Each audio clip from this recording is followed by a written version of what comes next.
گوێرانی عزیز سڵاوتان لێبێت لە ستۆدیۆی وێنە گەورەکە لە شاری سلێمانی بەرنامەیەم شەومان بە شێوەیەکی ڕاستەوخۆ پێشکەشەکەین. تەوەرەکەش تایبەتە بە شنگال و سەروەری خاکی هەرێمی کوردستان. من ئەم شەو لەگەڵ میوانەکانم هەوڵەدەم کۆمەڵێک وەڵام وەرگرمەوە بۆ پرسیارەکانی من و ئەو پرسیارانەی کە لە لای چاودێران و زیاتر کەسانی شارەزاوە تەرح کراون، چ لەسەر ئاستی هەرێمی کوردستان، چ لەسەر ئاستی ناوچەکە و جیهانیش، و کۆمەڵێک پرسیاری شەیە هەوڵەدەم وەڵامیان بۆ وەربگرمەوە لەوانە کورچی بکات بۆی بتوانێت وەکو ژمارەیەکی گرنگی ناو هاوکێشە سیاسی و سەربازیەکانی ناوچەکە جێگەی خۆی بکاتەوە، یاخودە و جێگەی دروستی کردووە پتەوتری بکە. چی بکرێت بۆەوەی هیچ هێزوولایەن و وڵاتێک نەتوانێت سەروەری خاکی هەرێمی کوردستان پێشێل بکات، یاخود خاکی هەرێمی کوردستان بۆ جێبەجێکردنی کۆمەڵێک ئەجەندا و مەرامی خۆی بەکاربهێنێت. لە ئێستادا گەرمترین باسی شنگال و داواکاری ئەمریکا و حکوومەتی هەرێمە لە پارتی کرێکارانی کوردستان کە لە شنگال بکشێنەوە. ئێمەش دەپرسین دەبێت پەکەکە یاخود پارتی کرێکارانی کوردستان لە ئێستادا چی بکات. گرنگتر لەوە دەبێت حکوومەتی هەرێمی کوردستان و پارتە سیاسەکانی هەرێمی کوردستان لە ئێستادا چی بکەن و چۆن مامەڵە بکەن. ئایا مەترسی شەڕی کورد و کورد لە ئارادایە، چونکە ڕایەکەیە پێی وایە لە ئێستادا گەر کورد و کورد شەڕ بکات هەموو لایەنەکان مەبەستم بغەیرە کووردە پێیان خۆشە بێت و تەنها زەرەرمەندیش دیسان کورد و قەزیەی کورد و پرسی کورد دەبێت. بوونی پەیمانێکی نیشتیمانی لە نێوان پارتە سیاسیەکانی کوردستان تا چەندە گرنگە بۆ ئەوەی لەسەر خاڵە یاخود بەرژەوەندیە هاوبەشە باڵا نیشتیمانیەکان کۆک بن و لەسەری ڕێکەون و مەترسی هیچ پێکدادانێک لە نێوان کورد لە ئارادا نەبێ. ئێمە ئەم شەو هەوڵەدەین بە شێوەیەکی پیشەیی و بە شێوەیە کە وێنە گەورەکە بۆ ئێوەی بینەر بگوێزینەوە کۆمەڵێک پرسیار وەڵام بینەوە سەبارەت بە بوونی پەکەکە لە شنگال و ناڕەزایەتەکانی حکوومەتی هەرێم و ناڕەزایەتەکانی ئەمریکا و وێنە گەورەکە بۆ ئێوە بگوێزینەوە. من لە ستۆدیۆکە لێرە سێ میوانی ئەزیز و بەڕێز حزوریان هەیە. لا دەستەڕاستەوە کاک ئاسۆ عەبدوڵڵەتیف نووسەر و ڕۆژنامەنووس زۆر بەخێر بێن، مامۆستا بەسام عەلی مامۆستای زانکۆ و کادری پارتی دیموکراتی کوردستان ئێوەش بەخێر بێن سەرچاومان، هەروەها مامۆستا بەهرۆز جعفەر چاودێری سیاسی و خوێندکاری دکتۆرا لە پەیوەندیە نێودەوڵەتیەکان، و لە ستودیۆکانیشمان لە شاری دۆکەوە کاک مەحما خەلیل قایمقامی شنگال حزوری هەیە. من دووبارە بە خێراتنتان ئەکەم، سەرچاومان ناتن ماندوو نەبن. ئەڕۆمە ستۆدیۆکانمان لە شاری دۆک و دوای بە خێراتنی کاک مەحما خەلیل ئەمەوێت کاک مەحما وێنەی گەورەی یاخود سوورەی گشتی شنگالمان بۆ بگوێزێتەوە. شنگال ئێستا چۆنە، ئاوەدانی لە شنگال چۆنە، ژیان لە شنگال چۆنە، ئاشتی و ئاشتەوایی و پێکەوە ژیان و قبولکردنی یەکتر لە شنگال چۆنە، و بەگشتی شنگال ئێستا دۆخی چۆنە.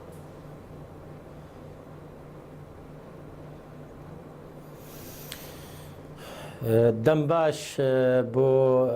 کەناڵی 24 بۆ گۆدارێت خۆشتەوی بۆ ملەتێک کورد و کوردستان بۆ شنگاڵا شەوتیە وێران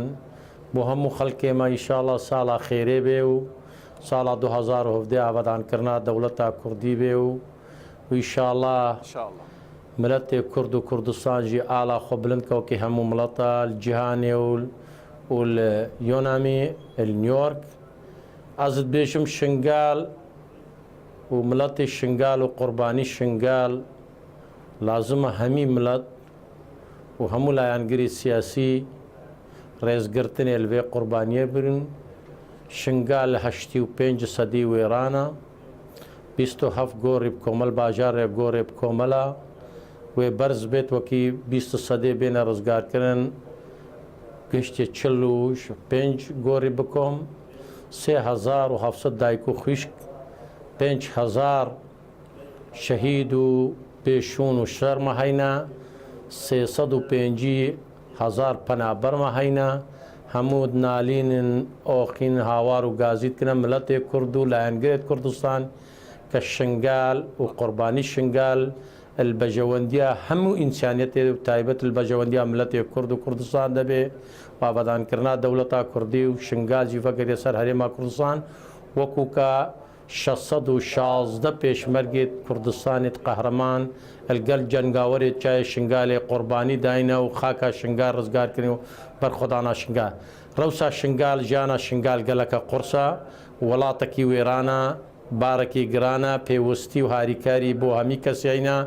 ملەتی ئێزیدی شنگال دەریبەتە دیانەتی خۆدا و قومیەتە خۆ ئینسانیا خۆ هاوڵاتیا خۆدا ملبلانیا سیاسی ڕۆژ شنگالدا نەل بەژەوەندیا لایەنگرێت سیاسی دێ و نەل بەژەوەندا شنگال دێ و نەل کوردستان ئەزت بیژم پشتی هەفت بەندیا سایسسپیکۆ کە بە 101 ساڵ دەرباز بوو دەمهات گۆڕانکاریەکە مەزنوێل وێ دەڤەرە ناوەڕاستێکردن ملەتێ کوردێ مافێ خوستینێ بەلێ هەکی ئەڤان تەقاتەعا و ماڵوێرانیێ و ملێک و دۆ ببینە بیژم ئەف دەرفەکەکەش دەستێمە چوو جیالێت کوردستانی و تایبەت خەڵکێ شنگال و قوربانیە شنگال یەک لایەنگری سیاسی ناڕەحەمینێ یەکێ لە لێدوانەکان تا ئاماژەت بەوە داوە کە زیاتر لە 60% شنگال وێران بووە و بە کۆبانەی دووهەم ناوت بردبوو بگرە وتبووت کە لە کۆبانێش ئێستا دۆخی خراپترە ئایا چی کراوە ئایا ململانی سیاسەکان لە شنگال وای کردووە کە خزمەت بوەستێت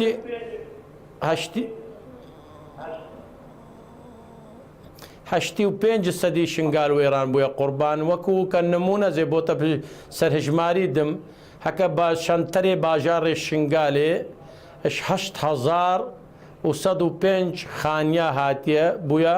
کە بەری 3,151,500 ئینسانی تێدە ژیانەخوا تێدەبر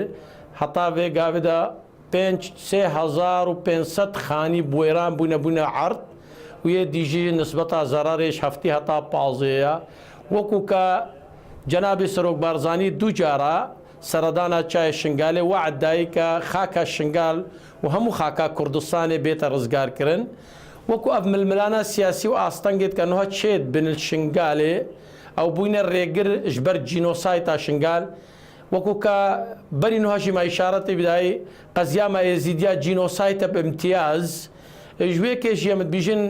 ئەم ڕجایش وان برایت کە بەرینۆ هاریکاریامەکردن چیە پەکە و چ پەکەکە و چا لایەنگرەکی دیرە ش دەرڤی وڵات هاتن ئەو ئەرکێوان بوو ئەو دیفاعکردن شەرەف و ناموسێت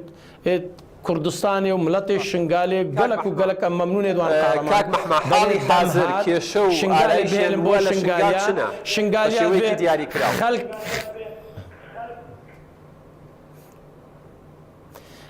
ڕاستی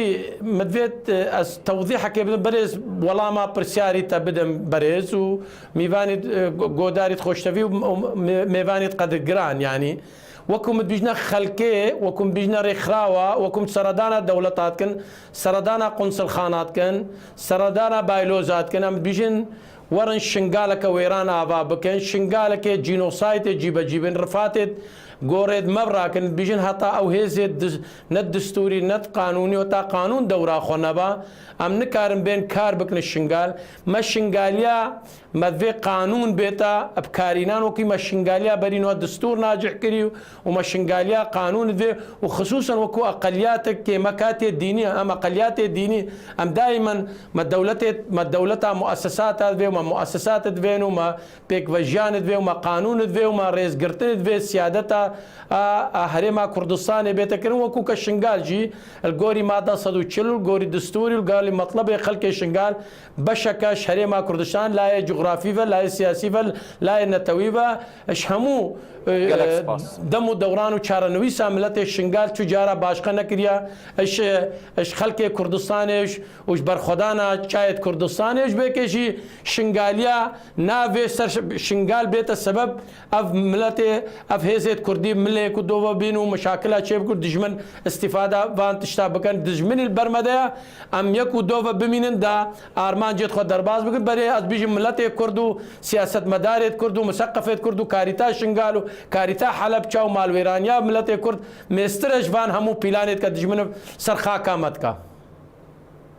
زۆر سپاسەکەم من ئەگەڕێمە وڵات دواتر کاگا سۆگەر لە جەنابتانەوە دەست پێ بکەم وەکو گوێت لێ بوو ینی قایمقامی شنگال کە بەرپرسێکی فەرمیە لەوێ ئاماژە بەوادا کە پێشتر لە لێدوانێکی ڕایگەیاندبوو کە 6% شنگال وێران بوو، ئێستاڵی 85% شنگال وێران بووە و داواکە کە ململانی سیاسی نەبێت، داواکات لە ینی چ لە ناوخۆ چ لە سەراسی دەرەوە کە شنگال نەکرێت بە چۆن بڵێ پێگەیەک جێگەیەک بۆ یەکلایکردنەوەی کۆمەڵێک ململانی سیاسی. ئێوە ئێستا ڕێیتان چییە سەبارەت بەوەی کە لە شنگالە گوزەریەوە ئەبێت لایەنەکانی هەرێمی کوردستان و پارتی کرێکارانی کوردستان کە ئێستا وترێت ینی لە نێوان حکوومەتی هەریەم و پارتی کرێکارانی کوردستان کێشە هەیە سەبارەت بەو شارە ئەبێت چی بکەن؟ بەڵێ ڕاستی لە سەرەتاوامێ ئەوە بڵێم ناکرێ شنگال و هەر بستەخاچێکی تری هەرێمی کوردستان بکرێتە قوربانی ئایدۆلۆژیا بە حیزبی بکرێ وەکو چۆن ئێمە لە ڕابردووە نەمان هێشت هەڵەبجە یا ڕێگە نەدرابەوەی کە کارەسات و تراژیدیا و چیمابەرانکردنی هەڵەبجە بکرێ بە کەرەستەیەکی ئایدۆلۆژی، بکرێ بە کەرەستەیەکی تەبلیغات، کەرەستەیەک و پرۆپاگەندەیەک بۆ بە حیزبیکردن و بە ئایدۆلۆژیاکردن. لە هەمان کاتە لە ئێستاشە بەڕاستی تراژیدیا و عیبە و کارەساتێکی گەورەیە ئێمە کارەساتی شنگال بکەینە کەرەستەیەک بۆ بە ئایدۆلۆژیاکردن یا بە حیزبیکردن یا بۆ تەصفیات و یەکلایکردنەوەی کۆمەڵێک حساباتی سیاسی و ئایدۆلۆژی نێوان حیزبە سەرەکیەکانی کوردستان و دەرەوەی کوردستان. پێشەرشت خۆی سەروەری چییە؟ سەروەری یا باڵێن سیادە چەمکێکی دەستوریە، چەمکێکی یاساییە کە بەداخەوە تا ئێستا لە هەرێمی کوردستانە ئێمە وەکو پێویست تا ئێستا کارمان لەسەر ئەم کۆنسێپت و ئەم چەمکە نەکردووە بۆ ئەوەی ئێمە بە دەرەوەی خۆمان بڵین، بە دەوڵەتانی دەرودراسێ بڵین، بە دەوڵەتە هەرێمایەتی و نێودەوڵەتی و ئیقلیمیەکان بڵین، تەنانەت بە و حیزب و ئۆپۆزیسیۆنانی کە لە ناو هەرێمی کوردستانە میوانن پێیان بڵین خۆی عیبەکە لە هەرێمی کوردستانەیە. تا ئێستا ئێمە یاسایەکمان نییە بۆ ئەوەی ئێمە خاڵە سەرەکیەکانی یا هێڵە سەرەکیەکانی سەروەری نیشتیمانی سیادەی نیشتیمانی ڕوون بکەینەوە بۆ خۆمان و بۆ دەرەوەی کوردستان. هەنی ئەبێ ڕوون بکرێتەوە بۆی کەس دەتوانێت سەروەری خاکی کوردستان دەبوو لە 25 ساڵی ڕابردووە بە تایبەتی لەو کاتێک کە پەرلەمانی کوردستان و دەستگایەکی تەشریعی هاتە ئارا لە هەرێمی کوردستانە لە 1992 لەو کاتەوە ئەبوایە پەرلەمانی کوردستان بیری لە یاسایە بکردایەتەوە وەکو پێشتری چەند جارێک بەڕێستان و کۆمەڵێک خەڵکانی ئەکادیمی تر ئارگومنتی جدیان لەسەرەوە کردووە کە هەرێمی کوردستان بۆ سەروەری نییە، هەرێمی کوردستان بۆ بەردەوام لەلایەن دەوڵەتانی دەرودراوسێەوە، لەلایەن ئۆپۆزیسیۆنەکانی دەرودراوسێەوە پێشێلی سیادە و پێشێلی سەروەریەکانی ئەکرێ. ئەمە ئەو گرفت و ئەو کێشە سەرەکیەیە کە لە هەرێمی کوردستانە تا ئێستا هەرێمی کوردستان دەستگا و دامزراوەکانی هەرێمی کوردستان دەستگا شەرعیەکانی هەرێمی کوردستان بەقەدەر فیستیڤاڵێکی گۆرانی و موزیک نەیتوانیوە کار لەسەر ئەم پنتە بکە. ئەمە پەیوەندی بە خۆمانەوە هەیە پێشەوەی کە پەیوەندی بە شنگال و کێشە و سیراع و ململانەکانی پارتی کرێکارانی کوردستان و هەرێمی کوردستانەوە هەبێ. لەبەرەوە بە بڕوای من ئەبێ ئەوە یەکلاییکەینەوە و هەرچی زووترە ئێمە سنوورەکانی خۆمان چ لە ڕێگەی مادەی 140ەوە بێ چ لە ڕێگەی ئارگومنت و گفتوگۆ و دیالۆگی جدیەوە بێ ئێمە ئەو مۆزوعی یەکلاییکەینەوە لەگەڵ خۆمانە لەگەڵ واتە ئەگەر کۆنگرەیەکی جدی لەم بارەیەشەوە ببەستین چونکە بە درێژایی ئەو ماوەیەش کە حکوومەتی بەعسی فاشی لە عێراقانەما لە دوای پرۆسی ئازادی عێراق لە سەردەمی جێیگارنەرەوە بۆ سەردەمی عەلاوی و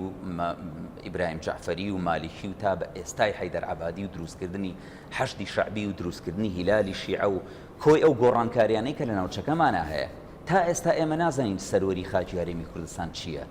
پرسی سەروەری پرسێکی گەورەیە، پرسێک کە تەنها ناتوانین لە شنگالەوە کاگاسۆ گەر ینی ورتر قسەی لەسەر بکەین لە ئێستادا کێشەکە باس لەواکرێت کە پارتی کرێکارانی کوردستان لە شنگال بوونی هەیە و بە شێوەیەک لە شێوەکان چنە وێنەکە وترێ زۆر گەورەترە بەڵام لەمەیان بچوو کراوەتەوە. ینی ڕێی جیاواز لەسەرەمە دروست بوو بۆ نمونە پەکەکە قسەی خۆی هەیە لە سەرمانەوەی لەوێ و حکوومەتی هەرێمی کوردستانیش قسەی خۆی هەیە بەڵام دوجار ئەوترێت کە شوێنی بەرخودان و خەباتی پارتی کرێکارانی کوردستان لە باکوورە بە تایبەت لە ئێستادا کە باکوور ینی سەرکردەی پارتە کوردیەکان لەوێت تەواو ینی لە پەلوپۆ خراون پەڕووباڵ کراون. ئەمە ئەبێت چۆن مامەڵی لەگەڵا بکرێت چ لەلایەن حکوومەتی هەرێم و چ لەلایەن پارتی کرێکارانی کوردستان. خۆی ئێمە شرۆڤە ئەەکەین و مێدەوارین ینی قەیرانی شنگال نەبێتە دوو قەیران بەسەر کۆی ئەو ماڵوێرانی کە بەسەر شنگالە هات ئەو کارەساتی کە بەسەر شنگالە هات لە ڕاستیە ئەبێ هەموو هێز و لایەنێکی سیاسی چ لە دەرەوەی کوردستان چ ئۆپۆزیسیۆن بێ چ دەوڵەتانی دەرودراسی وەکو کۆماری ئیسلامی ئێران و دەوڵەتی تورکیا و تەنانەت حەشدی شعبی و تەنانەت دەوڵەتی تۆتالیتاری عێراق و سووریا و ئەمانەش نابێت سەروەری هەرێم ببەزێنن. ئەم خاکە لە ڕاستیە ئێمە خاوەنی دیفاکتۆیەکین، خاوەنی حکوومەتێکین، حکوومەتی هەرێمی کوردستان ئەمری واقع ئێستا دانپیانراوە لەلایەن کۆمەلگای نێودەوڵەتیەوە تا ڕادەیەک وەکو دیفاکتۆیەک لەلایەن ئەمریکیەکانەوە. پێم وایە ئەو گفتوگۆیی کە ئێستا هەیە لە نێوان پارتی دیموکراتی کوردستان و حکوومەتی هەرێمی کوردستان بە نەتیجە گەشتووە، گفتوگۆکان بەردەوامی هەیە. ئێمە بۆ ئەوی پێش ڕووداوەکان نەکەوین و پێویستە پارتی کرێکانەی کوردستانیش لە ڕاستیە ڕێز لەو شوناس و ڕێز لەو سەروەریە بگرێت کە تا ئێستا لە هەرێمی کوردستانە ئەو میانەی کە هەی بووە لە هەرێمی کوردستانە، ئەو پەیوەندیانەی کە هەی بووە لە هەرێمی کوردستانە، ئەمە پێویستی بە دیالۆگ و گفتوگوی جدی هەیە لە نێوان سەرجەمهێز و لایەنە سیاسیەکانە. لە ڕاستیە بە توندوتیژی، بە قوسوە و دڵڕەقی، بە یەکتری ڕەفسکردن، بە یەکتری نەخوێندنەوە، بە ڕەفسکردنی بەرامبەر، بە کۆتایی هێنانی گفتوگۆ ئەم کێشانە چارەسەر نابێ. هەمیشە حیزب ئایدۆلۆژیەکانی کوردستان بەداخەوە ئێمە دوایمین خاڵکە پەنامان بۆ بردبێ هەڕەشەکردن و توندوتیژی و شەڕ و ماڵوێرانی و براکوژی بووە. هیوادارین لەمەیانە ئێمە گوێڕادێرین بۆ کۆمەلگەی نێودەوڵەتی، چونکە کۆی معادلە و هاوکێشەکانی ناوچەکەمان، هاوکێشەکانی ڕۆژهەڵاتی ناوەڕاست بەڕاستی لە گۆڕانکاریەکی بەردەوامایەوە ناوچەکەشمان لە دیسانکردنەوەیەکی نوێیە، بە تایبەتی دوای ئاگربڕی ڕۆژی پێنجشەمەی حەلەب ئێمە ئەبێ گوێڕادێرین بۆ ئەو نەخمەیی کە سووریا و مۆسکۆ و ئەنقەرە شپانیان بە گوێمانە، چونکە ئێتر کاتی ئەوە نەهات و ئێمە بە دڵی خۆمان و بە عەقڵ و ئایدۆلۆژیای خۆمان بیر بکەینەوە. سپاس دەکەم کاگاسۆ. مامۆستا بەستام لە کۆتا قسەکانی کاگاسۆوە دەست پێ بکەم. ئاماژەی بەوەدا کە ینی شتەکە تەنها شنگال نییە و ناوچەکە بە گۆڕانکاریەکی گەورەیە تێپەڕێ و کۆمەڵی خاڵی هێنایەوە. من دووباری ناکەمەوە لەبەر کاتەکە ئەبێت چۆن مامەڵە بکرێت لە ئێستادا بۆ ئەوەی ئەم کێشەیە کە لە ئێستادا هەیە وەکو کاگاسۆ ئەمەژەی پێدا قەیرانی شنگال نەکرێ بە دوو قەیران خوا نەخواستە. ئەمە دەستەواژەیەکی عەلامیش نییە کورد و کورد بەریەک بکەون لەوێ. سپاس کاگادیار، سپاس بۆ دەرفەتە. ئەگەر سێری شنگال بکەین لە ڕووی سیادە وکو کاک ئاسۆ باسی کرد، شنگال لە ئاستی عێراقی سێریکەی بەشێکە هێشتا لە خاشی عێراق، ئەوە لەلایەن پارتی کرێکارانی کوردستانەوە پێشێکردنی سیادی عێراق وەکو دەوڵەت لە ئاستی کوردستانی سیرکەیت لە ضمنی ئەو ناوچانەیە لە ناوچە کوردستانەکانی دەرەوەی ئیداری هەرێمی کوردستانە کە ئەوە گرفتە لە بینی ئێمە حکوومەتی عێراقی و ئەمریکاش ناوی شنگالی هێناوە مخاتەبەی حکوومەتی عێراقی کردووە. بەتەشید ئەوە ئەگەر لە ئاستی کوردستانی سێریکەین لەوێش پاکەکە مافی نییە کانتۆ لە شنگال دروست کات، چونکە ئەوەش لەو مەنتیقانەیە کە لە بینی ئێمە حکوومەتی عێراقی یەکلایی بێتەوە. لە ئاسی نێودەوڵەتی سێریکەین پاکەکە لە لیستی تیرۆری جیهانیایە ئێستا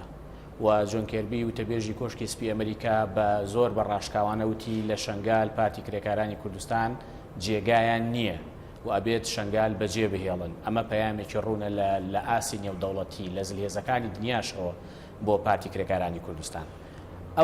ئەو بەهانەی کە پارتی کرێکارانی کوردستان هەیەە بۆ مانەوە لە شنگال بەهانەی ئەوەیە کە بەرگریان کردووە لە شنگال. منطقی نییە بەهانەکە، ئەگەر بەرگری لە شنگال بکرایە شنگال داگیر نەکرا. پارتی کرێکارانی کوردستان هاوکاری خەڵکی شنگالی کردووە لە سەر چیای شنگالەوە بۆ گەشتن بە ڕۆژئاوای کوردستان، نەک بەرگری لە شنگال کردووە. شنگال داگیر کراوە زیاتر لە ساڵێکیش بە داگیرکراوی ماوەتەوە. لەو هاوکاری جێی دەستخۆشیە بە ئەرکی نەتەوەی و نیشتیمانی خۆی هەڵساوە، هاوکاری و خەڵکی کردووە گەشتون بە ڕۆژئاوای کوردستان. ئەمە ماف نایە بە پەکەکە کانتۆن لە شنگال دروستکات. باشترین بەڵگە لەسەر ئەمە ئەوەیە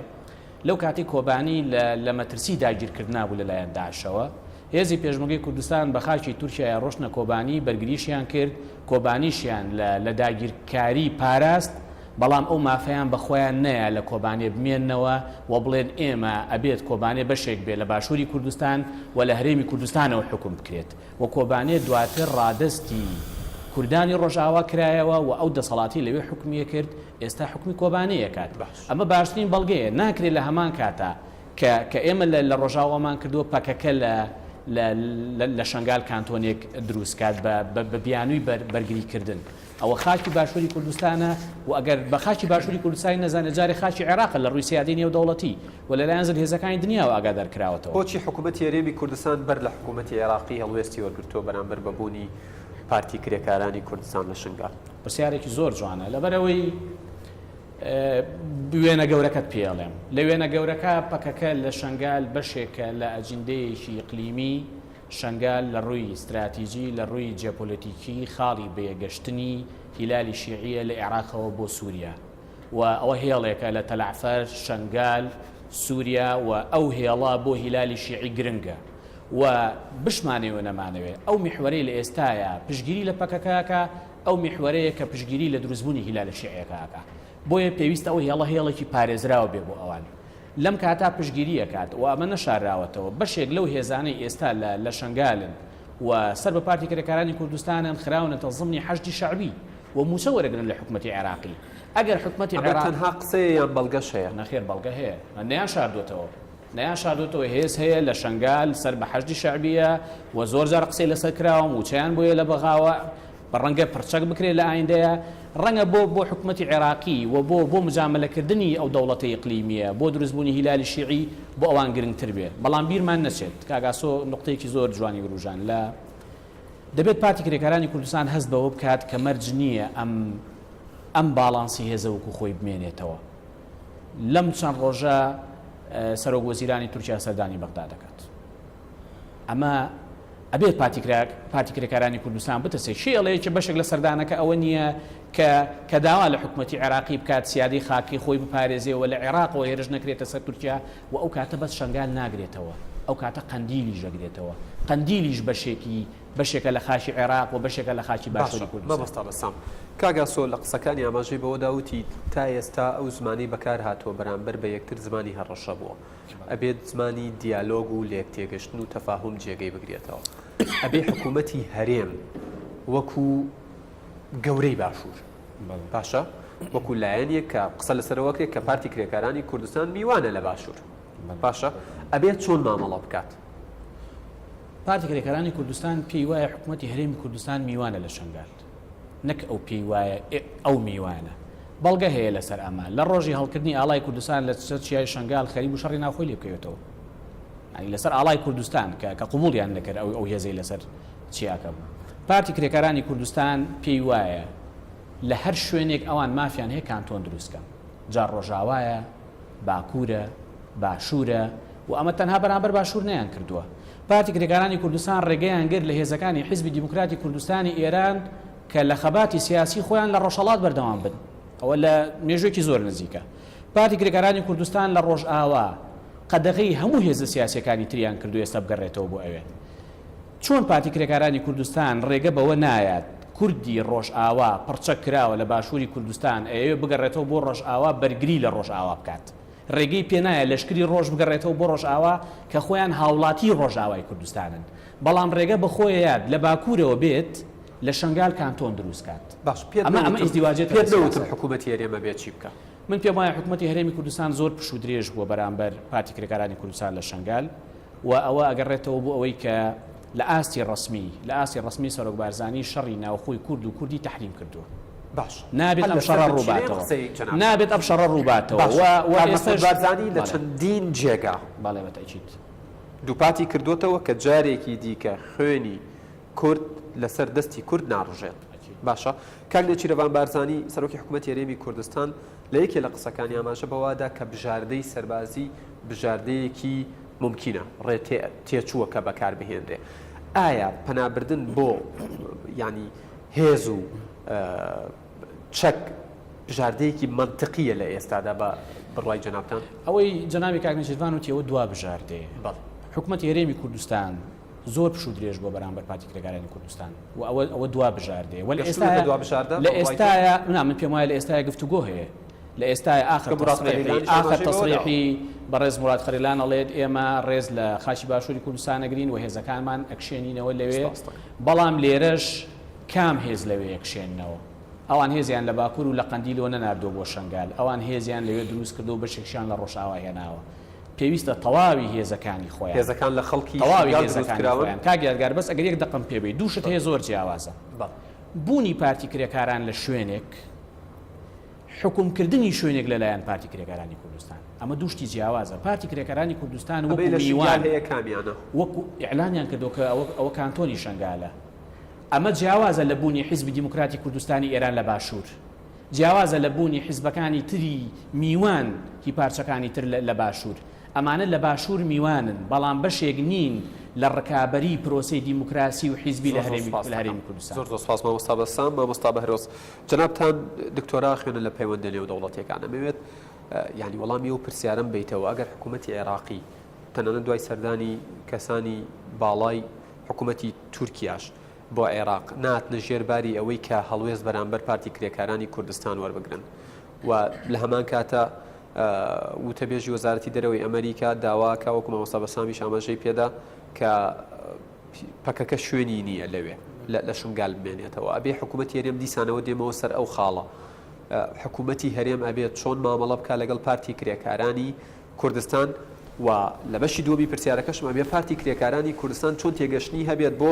ئەم حکوومەتەی لێرە لەسەر ئەرزی واقع دروست بووە حکوومەتێکە حکمی خۆیەکە حکوومەتێکە سەر ڕای تێبینیەکان لەسەری سەر ڕای تێبینیەکان لەسەری حکوومەتێکە بوونی هەیە و بە شێوەیەک لە شێوەکان دانی پێدانراوە. وڵی لە واقعدا ئێمە پایین لێرە دوو جۆر ئەناڵایز دوو جۆر تەحلیل بکەین بۆ قەزەی پێکەکە یعنی قەزەیەک هەیە کە ئێمە قەزەیەکی چۆنەڵی کوردانە بیر بکەینەوە ئەخلاقیانە بیر بکەینەوە و وەگەر تۆزێکیش بە وجدانەوە بیر بکەینەوە و حەوتگەری لای پێکەکە بوون هاتن چای شنگالیان پاراست و فریای ئەم منتیقەیە کەوتن و قارەمانێتێکی بوێنیان پێشکەش کرد و پێکەکە ڕوئایەکی ڕۆشنی وەکو بەڕێز ئۆجەلان لە پشتەوە ڕاوەستا و ئەم بزافە شۆڕژگێڕە چەپێ ئاراستە ئەکات و وەکو بیرمەندێک کە 18 ساڵە لە زیندانە ئەو لە زیندانە ئێمەی لە بیر نەکرد و ئێمە ئەو لە بیر بکەین و پەلاماری پارتەکەی و پەلاماری بزافەکەی بین ئەمە قەدرێکی گەورەی و هەندێک جاریش ڕەنگە پێشم ناخۆش بوو بێ لە نەک کاکە بەسام لە ناوەندە نێو دەوڵەتەکانە پەکەوەکو گروپێکی تێرۆریست ناوزەند کرابێت ئەزانم بڵێ ناوەندێکی تر بڵێ لە لیستەکەدا بوونێ لە لیستەکەدا یەکێتی و پارتی چەند ساڵی ڕابردوو لە پلێن نمرە 2 نمرە 3 بوونیان هەبووە ئێمە خوازین هەر پارتیشی دیکەی کوردی لۆکو PLO Palestine Liberation Organization مامەڵی لێ بکرێت لە چوارچێوەی نێودەوڵەتیە ئایا ئەگەر پێکەکە تیرۆریست بێت وەکو بزافێکی نەتەوەیی بزافێکی نیشتیمانی داکۆکی لە خاکی خۆی بکات ئایا ڕێکخراوی ڕزگاری خوازی فەلەستینیش منظمەی تحریری فەلەستینیش کە داکۆکی لە خاکی خۆی بکات واقعیانەتر بیر ینی لە هەر لە قسەکانی پرسیارێک بکەم مامۆستا بارۆز هەر لە قسەکانی خۆتە بە شێوەیەکی واقعی بە لەبەرچاوگرتنی ئەو دۆخەی ئێستاە من پرسیارێک بکەم حکوومەتی هەرێمی کوردستان دەوڵەت نییە و ناشتوانێ مخاتەبەی وڵاتانی دراوسێ و گیانیش بکا وەکو دەوڵەت باشە لە ئێستادا تورکیا قسەی خۆی هەیە لەسەر بوونی پەکەکە باشە ئەمریکاش بە فەرمی ڕایگەیاندووە کە نابێ پارتی کرێکارانی کوردستان لە شنگال بێت و حکوومەتی هەرێمیش ئەڵێ شوێنی خەباتی پارتی کرێکارانی کوردستان باکوور و ناوخاکی یعنی ئەو بەشەی کوردستانە ئایا حکوومەت هەرێمی کوردستان ئەتوانێت بە ئەمریکا بڵێ نەخێر هەنی کوردانە بیر بکاتەوە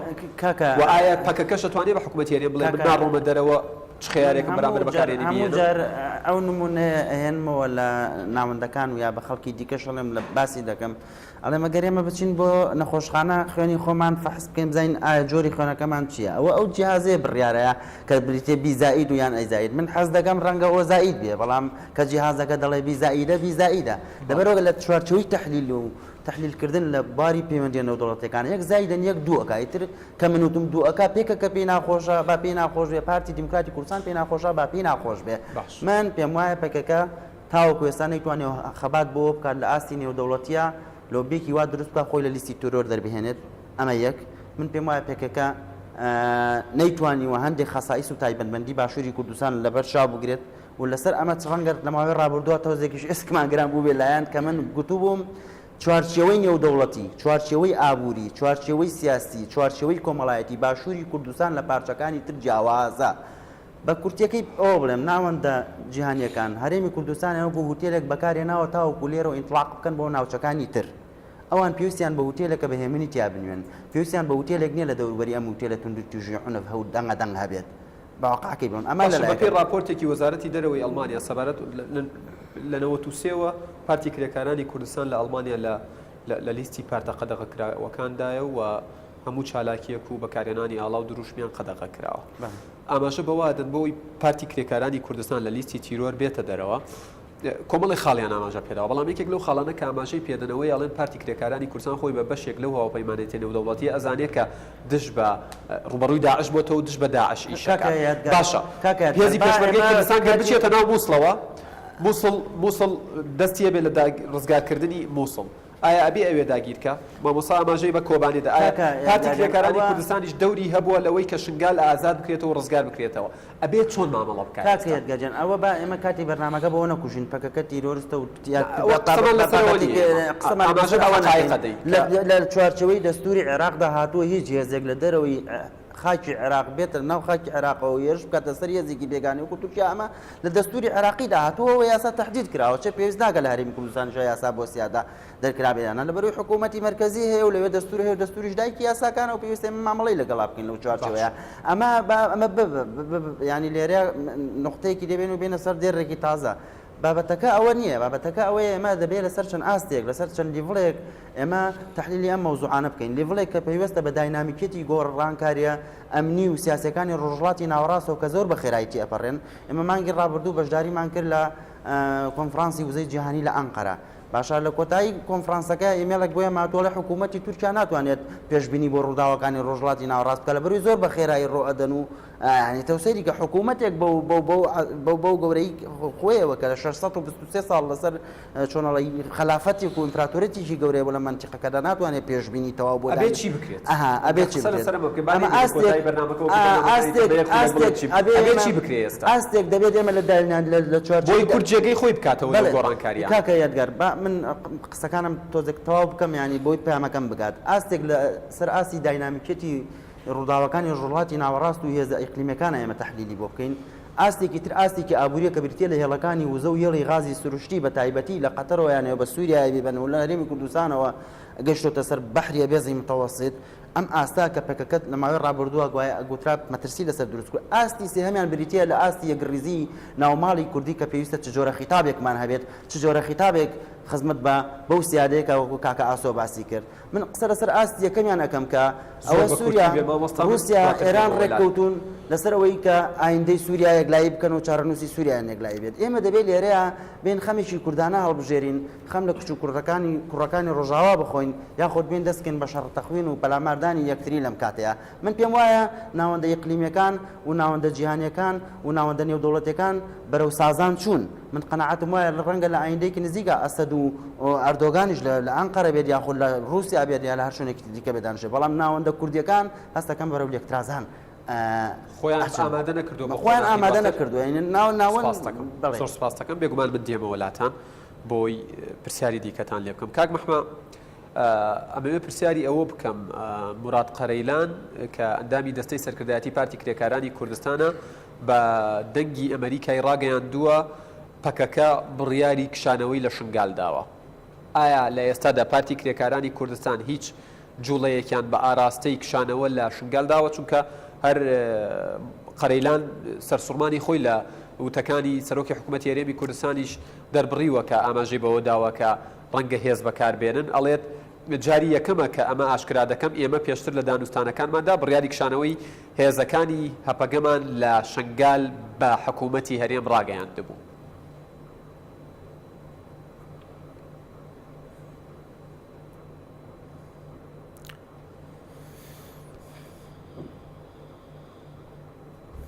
سوپاس بۆ بێ پرسیارەیە بڕاستی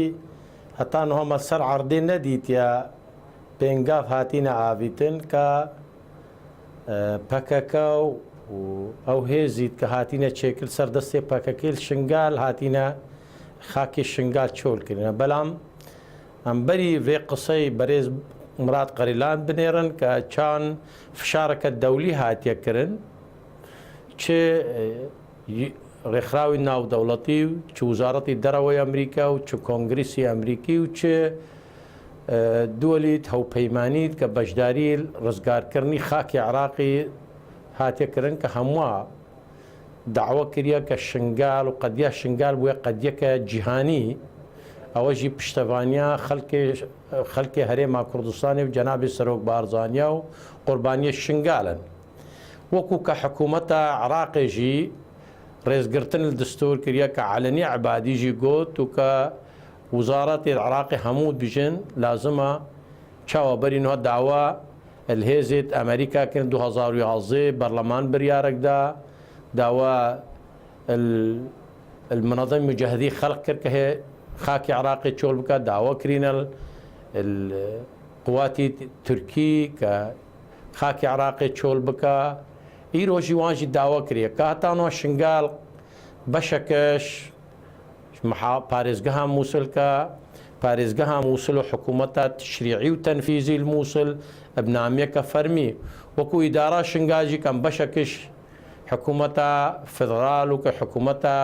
محلیە مووسڵکە داوەک مەشی کرێ سەدەی جارا و فەرمیمە گوتە شنگال چۆڵ بکرد بە ژەوەندیا پەکەکەی دەوڵ بە ژەوەندیا عراقیدایە و بە ژەوەندیا ئینسانیەتە و بە ژەوەندیا هێزێت هەوپەیمانیە و استقرارە دەبەرا شنگال و ئینسانی شنگال وەکو کە دستوری عراقی خاڵا پێنجێت بیژێ دەنگی خەڵکێ ئەوەیە مەصدر سڵتاتە هەکەل ڕۆژە 25 مانگانە البەرمەزارە میر شەرفەدین هەمی معقول و ڕێسپی و ڕۆشنبیر و جەنگەوەرێک جای شنگالێ و پێشمەرگە و مجلسە ڕۆحانی و حەضرەتە بابەشێخ نامەیەکە داواکاری ئێوە چییە؟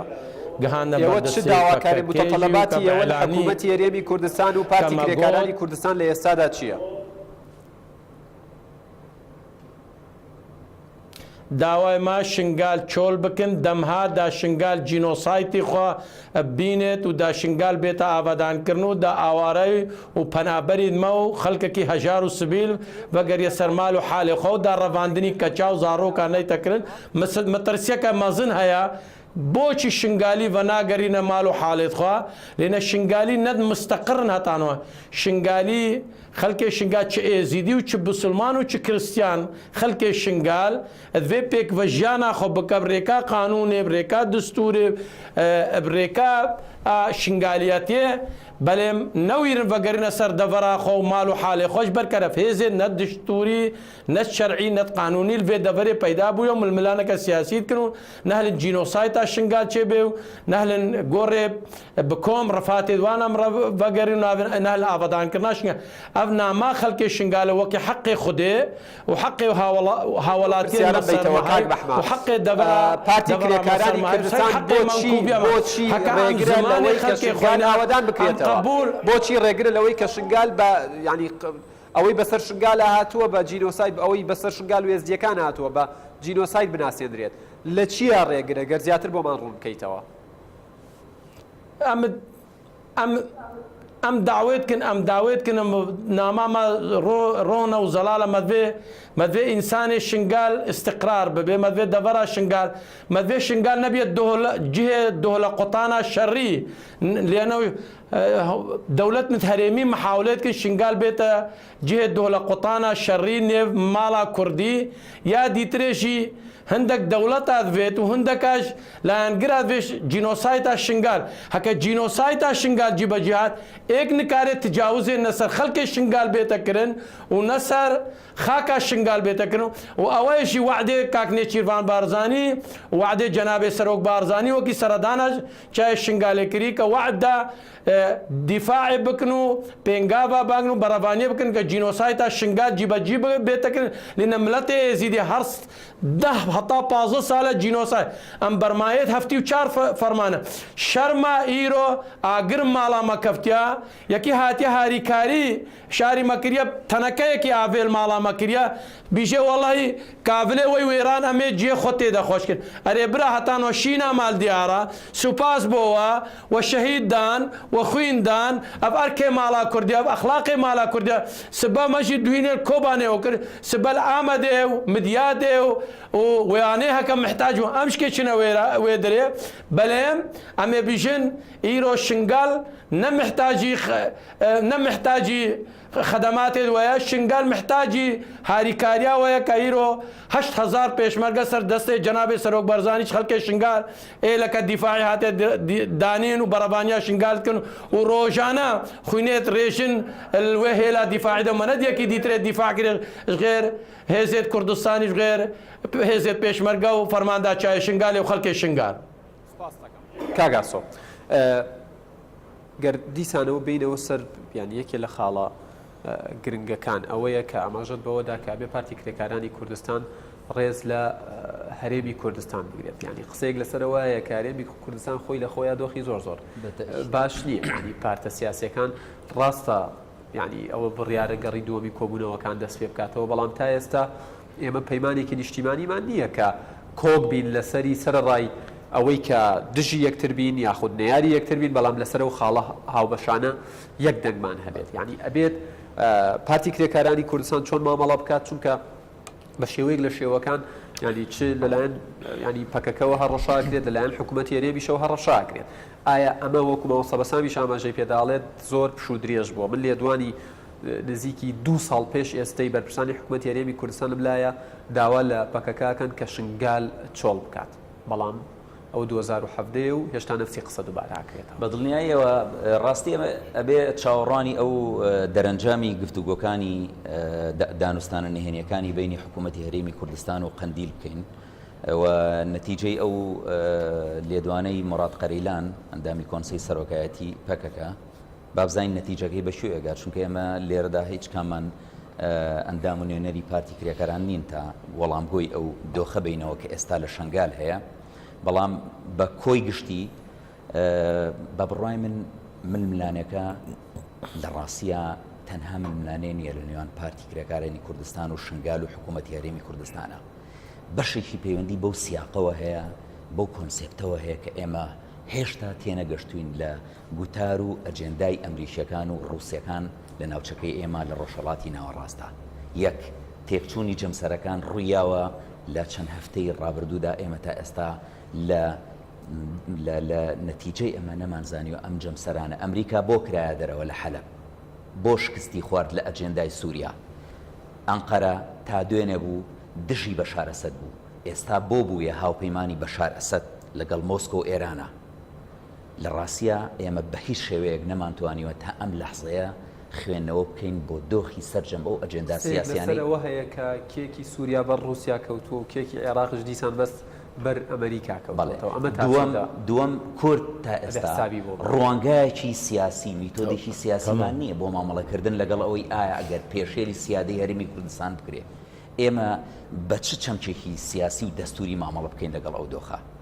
لە ڕاستیە غیابی پەرلەمانیش بۆ خۆی بەشێکی ترە لەو کێشە و ئاریشانی کە ڕوبەڕووی هەرێمی کوردستان بووتەوە لەمەیانە غیابی پەرلەمان بە بڕوای من کات کە پەکەکە و دیموکرات ڕوبەڕووی یەک بوونەوە پەرلەمان بانگێشتی کرد پەرلەمان هاتە دەنگ کەوتە نێوان لە ڕاستیە ئەم دەستگا دەستوری ئێمە کە غیابە لە ئێستادا ئێمە کێشەیەکی گەورە ڕوبەڕوومان بێتەوە سێمیان هێڵی سێم تا ئێستا ئێمە بۆ ناتوانین وەکو کورد وەکو هەرێمی کوردستان بۆ نەمانتوانیەوە هێڵی سێم پارێزین لە نێوان مۆسکۆ و واشنگتنە ئێمە 20 مانگ ترامپ کۆماریەکان یەنە سەر ئیدارەیەکی نوێ کۆنگرێسمانەکان بزانین چی ئەەکەن ئایا ئێمە توانیمانە تا ئێستا خوێنەوە بۆ ترامپ بکەین بزانین ئایا لە ڕۆژهەڵاتی ناوەڕاستە ئەبێتە حەلیفێکی سەرسەختی سووریەکان و ڕووسیەکان یا بە هەمان شێوە وەکو چۆن لە ڕابردووە لە چەند ساڵی ڕابردووە ئێمە چەندین جار ئەمریکیەکان گوتارێکی دوالیزمانیان هەبوو بەرامبەر بە کوردەکان و ڕووسەکانیش گوتارێکی دوالیزمانیان هەبوو بەرامبەر ئێمە ئایا ئێمە بە بەردەوامی گوێ لەم زلهێزانە بگرین تا هەرێمەکەمان یا با بڵێن ئەو کێشانەی کە ڕوبەڕوومان بۆتەوە گەورەتر بکرێت ڕاستیە ئێمە بووینەتە قوربانی لە ئێستادا قوربانیەشی گەورەین لەبەردەم کۆمەڵێک دەوڵەتی زلهێز و کۆمەڵێک دەوڵەتی ئیقلیمیە ئێمە پێویستە بەربگرین لە هەموو ئەو ئەجێندا دژە کوردانی بە تایبەتی ئەوەی کە ئێستا کاک بەسام و کاک بەهرۆز باسییان کرد مۆزوعی ئەجێندای شیعە لە ناوچەکە بوونی حەشدی شەعبی ڕزگارکردنی مووسڵ مانەوەی بەشار ئەسەد هەمووی معتیاتە هەمووی پێدراون لە ناوچەکە تا ئێستا ئێمە نەمانتوانیوە قیراعەیەکی جددی خوێنەوەیکی جددی بۆ ئەبێت چۆن ئەمەی بۆ بکرێت تەنها بە حیزبەکانەکرێت تەنها بە حکوومەتەکری یان ئەبێت کەسانی شارەزا و کەسانی ئەکادیمیش بێن لە ناو دۆخەکە و ڕایان وەربگیرێت و بە قسەشیان بکرێت بە دڵنیاییەوە ئەبێ ئێمە گوێ لە ئەکادیمیەکانی کورد بگرین گوێ لە سەرجەم حیزب و لایەنە سیاسیە کوردیەکان بگرین ناوخۆی خۆمان ڕێخینەوە کۆنگرێشی نەتەوەی هەرچی زووترە ببەستین لە ڕاستیە ئەو کێشە و قەیرانانەی کە ئێستا لە هەرێمی کوردستانی شایە بۆ نمونە سبێنێ ئەگەر پارتی کرێکارانی کوردستان شنگالیشی چۆڵ کرد ئایا تورکەکان بە ئاسانی واز لە لەشکریێشی خۆیان دێن بۆ هەرێمی کوردستان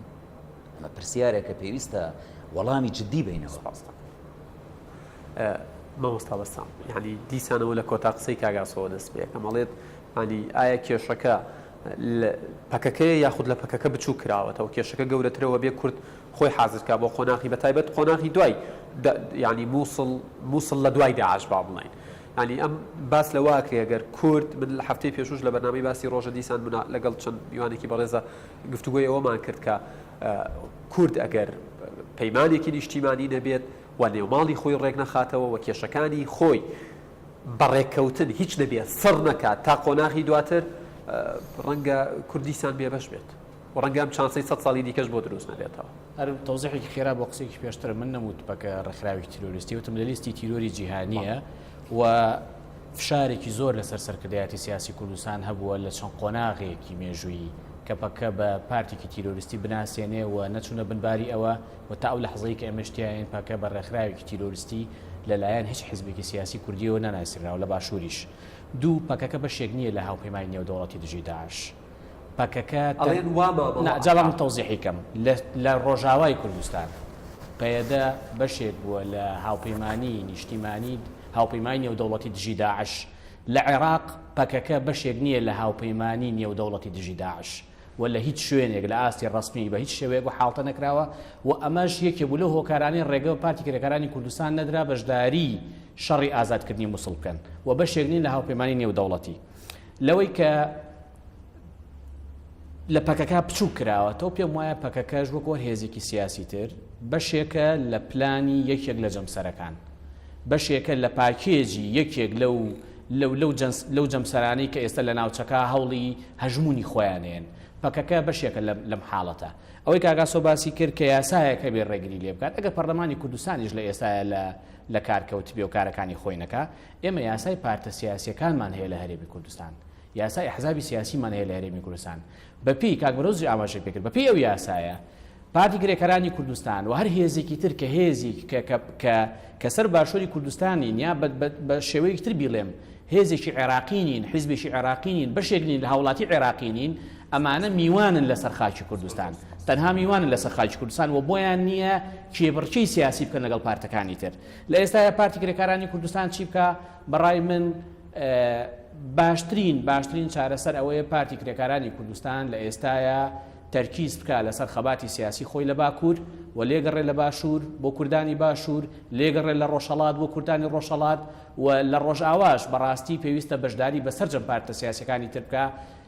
و ئەبێت بەڕاستی ئەو مەلاحەزەیە لەسەر خۆی لابە پەکەکە لە هەر شوێنێک بێ دیموکراسی نییە و پەکە لە هەر شوێنێک بێ فرەیی حیزبی نییە. پەکەکە ئەبێت ئەم خاڵە لەسەر خۆی لابات باوەڕی بە فرەیی حیزبی هەبێ و باوەڕی بە کێبڕکەی سیاسی ئەحزابی سیاسی شەکەم. کاک بەهرۆز من دووخولەکەم ماوە کەمتر لە دووخولەکیش